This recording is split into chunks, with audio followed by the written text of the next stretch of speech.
Hello, first grade teachers and interventionists. I just want to give you a little update on the scores that we are going to be looking at during our fall screener to assign kids to sound partners.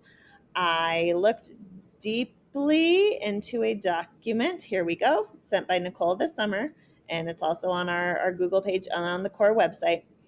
And I noticed this here, rank order first grade students by letter sound fluency and nonsense word fluency scores. Well, we don't do letter sound in first grade, we do nonsense word. Last year, we just did the composite, the early reading composite. This is because we didn't know what we were doing yet. And by we, I mean me. I didn't know what I was doing yet. So I am so sorry for this. And we will flip flop this and everything will be great and it's easy to do. Nicole said it's totally fine. The scores generally match up very well, and I'm sure that we didn't miss anybody who we needed to because we were maxing out our groups as is. But I did confirm with Nicole that we want to use nonsense word fluency scores to sort our first grade kids. So that looks like this.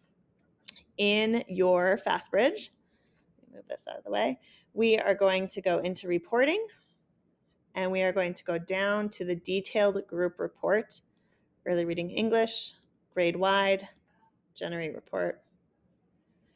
And now we've got our composite, sight words, word segmenting, nonsense words, and sentence reading. I am going to click on my nonsense words and sort those kids from low to high and move this again, apparently. And now we can see that we have a lot of kiddos at high risk and a lot of kiddos at some risk within nonsense words. The rationale behind this is that we have a lot of kiddos who are using sight words to kind of increase their composite score. So if we look at this kiddo, he got 47 in his composite, but only 6 nonsense words. That's because he read 50 sight words in 1 minute. So this kiddo is a word caller. He has memorized his sight words. He is very good at them, but he cannot decode.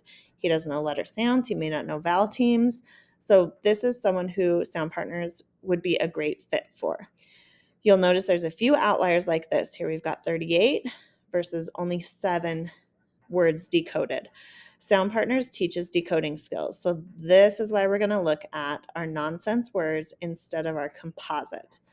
When we get to next trimester, to our winter screening, kids will have a CBM score. So we can focus more on the CBM because that has everything into one score and it's weighted differently. So I just want to point that out about why we're using this. And then I also want to compare. You can see we've probably got over half the class or over half the grade here because 10 is the cutoff. 5 is the cutoff for, or under 4, there we go, for high risk. Okay, so now I just want to compare that to your composite just to kind of get a look at that and see if it's much different. And it won't be, luckily. Remember, if you're looking at this, we're going to go into benchmarks always. That gives us a little more information. And we're going to sort again from low to high. So you can see it's going to be most of the same kids. Well, you probably can't see their names, but a good chunk of the kiddos, just like last time. Okay.